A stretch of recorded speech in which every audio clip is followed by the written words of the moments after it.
जय जगन्नाथ सांग मैंने जिते पनीपरिवार रेट बढ़ी जाऊँगी सेतबले समस्त मुंडे चिंता पशुची अरे ये मोहन माझी सरकार बढ़ईदे ना नवीन बाबू बढ़ईदे या तो कथा किंतु एक्चुअली भूलटा सरकार नुह सरकार तो जहाँ भूल कले कले ये साधारण लोक मैंने बहुत प्रकार बड़ भूल कले जो कि आमे मैंने सब दायी आलू रेट बढ़ू कि पनीपरिया रेट जो आलू रेट हो 60-70 से समस्त मुंडे पशुची रेट बढ़िया जो 15-20 हो जाऊँगी सब पुणी चुप एक्चुअली देखा आस कहीं आलू रेट बढ़ुची आगुरी कहीं बढ़ु नाला आउ कहार भूल रही देखा जा बर्तमान ग्राउंड लेवल देखो ये सब पड़िया जो आपण मैंने देखुं धान होती बर्तमान जो आंब गछ लगी आमर मु मो बापा सहित मिसिकी लगे आंब गछ आमर एटा हूँ बिल ए बिल देखूँ एगुड़ा सब आगुरी चाष होता एगुड़ा सब आलू चाष होता आलू चाष विभिन्न प्रकार खरीफ फसल पनीपरिया आपड़ देखूँ बैगण आप देखूँ कोबी विभिन्न प्रकार चाष होता एपट एरिया टोटाल चाष होता आगुरी किंतु बर्तमान एमती परिस्थिति होती जो चाष करने संभवपर हो पारना लोक मान चाषी मान चाषी हताश ए पाखापाखि माने 1 किलोमीटर विशिष्ट माने गोलार्ध विशिष्ट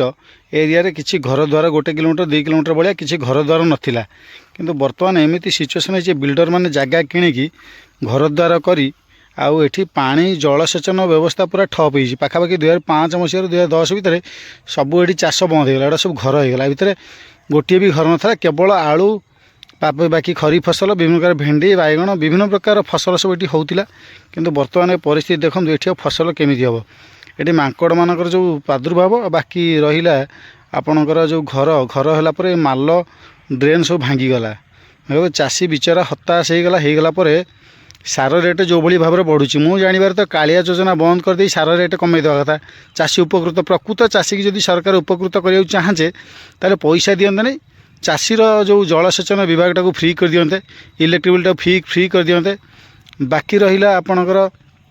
सार औषध एगुड़ाक फ्री कर दियंते ना सस्ता कर दियंते प्राइस ड्रॉप कर दियंते ताले गोटे चाषीटे उपकृत हो पारता ये पैसा तो सब भूल बाटर खर्च हो जो मैंने चाष करूना से ही पैसा को नहीं जाऊँ कालिया योजना पैसा आपड़ जब चेक करेंगे तो विभिन्न प्रकार बहुत गुड़िया लोक जो मैंने चाषर च अक्षर व्यवहार से सब बर्तमान नहीं कि पैसा को चाषी बोली देखी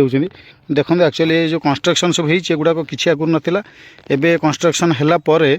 एथरे चाषर जो सब माल थिला भांगीगला ड्रेन थिला भांगीगला बाकी मलियारू पानी आनी किछि दिन चाषी करथिले से फ्रंट साइड रे आपण घर सेपटे देखियो मलिया अछि चाषी आनी करथिले किंतु मलिया पानी बंद हो गला कहीं ना घर एत होगला सेपटू पानी आने संभव पर हो पारना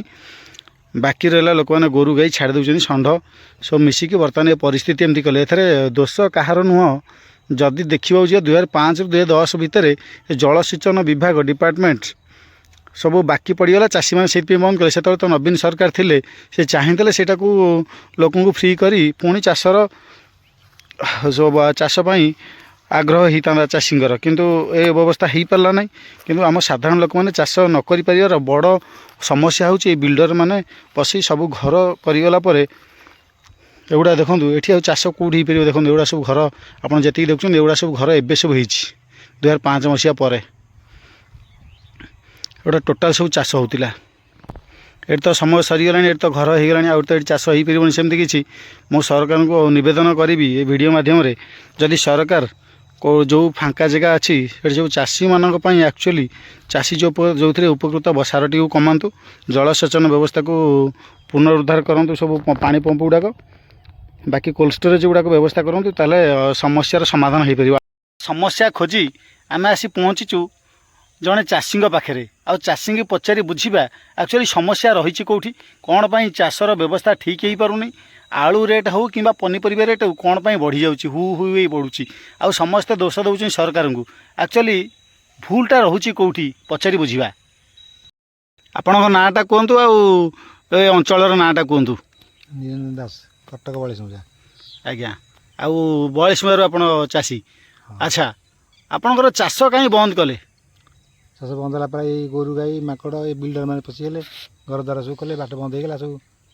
आ षंढ गोरु समस्या करुँच हाँ षंढ गोरु माकड़ ये तो मुख्य अंश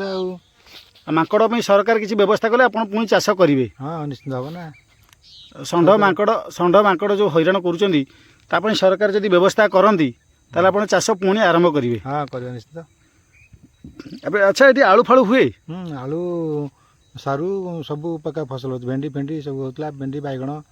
ଆଉ ଲଙ୍କା ସବୁ ପ୍ରକାର ଫସଲ ହେଉଥିଲା ଏଠି। ତା ସରକାରକୁ ଆପଣ କ'ଣ ଅନୁରୋଧ କରିବେ କରିବା ପାଇଁ? ସରକାର ବା ଏଇ ଗାଈ ଗୋରୁ ମାଙ୍କଡ଼ ଏଇ ବିଲ୍ଡର ମାନଙ୍କ ବିକ୍ରି ବଣ୍ଟା ନ ହୁଅନ୍ତା କି ବିକ୍ରି ବଣ୍ଟା ନହେଲେ ଭଲ ହୁଅନ୍ତା। ଆହୁରି ବିକ୍ରି ବଣ୍ଟା ହେଲା କିଣି ସବୁ ବିକି ବାକି ଦେଇକି ନେଇଯାଉଛନ୍ତି, ସବୁ ପଇସା ନେଇଯାଉଛନ୍ତି, ବାଟ ବନ୍ଦ କରୁଛନ୍ତି ଆମକୁ ସବୁ। ଆଉ କୌଣସି ଯିଏ ଚାଷ କରିବାକୁ ଚାହୁଁ ସିଏ ବି ଚାଷ କରିପାରୁନି, ଆଉ ବାଟ ବନ୍ଦ ହେଇଯାଉଛି ସବୁ। ଆଚ୍ଛା ବିଲ୍ଡର ମାନେ ସମସ୍ୟା କରୁଛନ୍ତି। ହଁ ଆଚ୍ଛା ଜଳ ପାଣି ଫାଣି ସୁବିଧା ଅଛି ଏଠି ଚାଷ କରିବା ପାଇଁ? ପମ୍ପ ତ ଚାଲୁଥିଲା, ପମ୍ପ ତ ସବୁ ଆସ୍ତେ ଆସ୍ତେ ବନ୍ଦ ହେବାକୁ ବସିଲାଣି। ଆଉ ହେବ କ'ଣ, ପାଣି ତ ଆସିବାକୁ ବାଟ ନାହିଁ, ଆଉ ବିଲକୁ ବାଟ ନାହିଁ ଆଉ କିଛି। ପାଣି ଆସିବା ପାଇଁ ବିଲକୁ ଆଉ ବାଟ ନାହିଁ, ଆଗରୁ ଆସୁଥିଲା? ଆଗରୁ ଆସୁଥିଲା, ଚାଷ ହେଉଥିଲା ସବୁ ଏଗୁଡ଼ାକ। ସରକାର ଯଦି ବୋରିଂଟା ବ୍ୟବସ୍ଥା କରନ୍ତେ, ସବସିଡ଼ି ଦିଅନ୍ତେ, ଚାଷରେ ସବସିଡ଼ି ଦିଅନ୍ତେ ବିଭିନ୍ନ ପ୍ରକାର ମଞ୍ଜି ଯନ୍ତ୍ରପାତିରେ, ତାହେଲେ ସମସ୍ୟା ସମାଧାନ ହେଇପାରନ୍ତା କିଛି ପରିମାଣରେ। ଧନ୍ୟବାଦ ଆପଣଙ୍କୁ, ଆପଣ ବହୁମୂଲ୍ୟ ସମୟ ଦେଇଥିବାରୁ।